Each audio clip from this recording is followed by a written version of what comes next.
സംസ്ഥാന സർക്കാരിന്റെ അഭിമാന പദ്ധതിയായ വയനാട് തുരങ്കപാതയ്ക്ക് കേന്ദ്ര അനുമതി. കോഴിക്കോട് വയനാട് 4 വരി തുരങ്കപാതയ്ക്ക് കേന്ദ്ര പരിസ്ഥിതി മന്ത്രാലയമാണ് അനുമതി നൽകിയിരിക്കുന്നത്.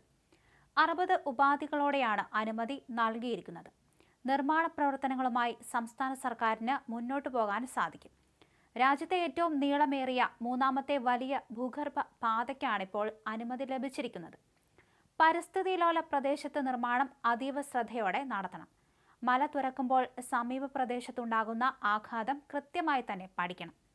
കനത്ത മഴ ഉണ്ടായാൽ മുന്നറിയിപ്പ് നൽകാനുള്ള സംവിധാനങ്ങൾ 2 ജില്ലകളിലും വേണം.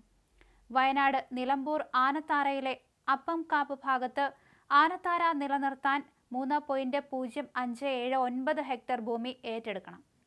പദ്ധതി പ്രദേശത്ത് മാത്രമുള്ള ബാണാസുര ചിലപ്പൻ എന്ന പക്ഷികളുടെ സംരക്ഷണത്തിനുള്ള പഠനം നടത്തണം. ജില്ലാ തലത്തിൽ 4 അംഗ വിദഗ്ധ സമിതി രൂപീകരിക്കണം തുടങ്ങിയ മാനദണ്ഡങ്ങളാണ് പദ്ധതിക്കായി നിശ്ചയിച്ചത്.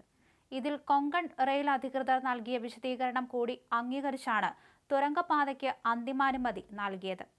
തുരങ്കപാതയുടെ നിർമ്മാണത്തിന് Dilip Buildcon limited, royal infrastructure കമ്പനി എന്നീ 2 കമ്പനികളെയാണ് നേരത്തെ തെരഞ്ഞെടുത്തത്.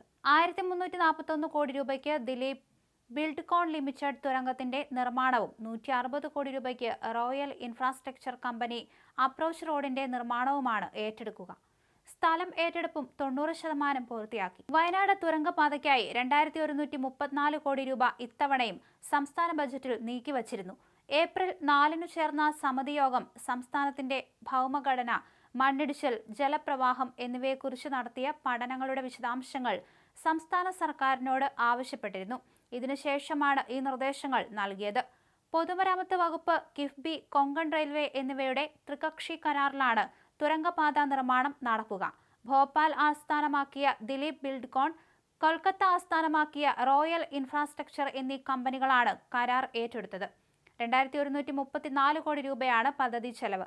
ടെൻഡർ നടപടികൾ നേരത്തെ തന്നെ പൂർത്തീകരിച്ചിരുന്നു. എന്തായാലും സംസ്ഥാന സർക്കാരിന്റെ അഭിമാന പദ്ധതി തന്നെയാണ് ഇപ്പോൾ പൂർത്തീകരിക്കാൻ പോകുന്നത്. ഇന്ന് വൈകുന്നേരത്തോടെയാണ് കേന്ദ്രത്തിന്റെ അനുമതി ലഭിച്ചിരിക്കുന്നത്. ജില്ലാ തലത്തിൽ 4 അംഗ വിദഗ്ധ സമിതി രൂപീകരിക്കണം തുടങ്ങിയ മാനദണ്ഡങ്ങളാണ് പദ്ധതിക്കായി നിശ്ചയിച്ചത്. ഇതിൽ കൊങ്കൺ റെയിൽ അധികൃതർ നൽകിയ വിശദീകരണം കൂടി അംഗീകരിച്ചാണ് തുരങ്കപാതയ്ക്ക് അന്തിമാനുമതി നൽകിയത്. തുരങ്കപാതയുടെ നിർമ്മാണത്തിന് Dilip Buildcon limited, royal infrastructure കമ്പനി എന്നീ 2 കമ്പനികളെയാണ് നേരത്തെ തെരഞ്ഞെടുത്തത്.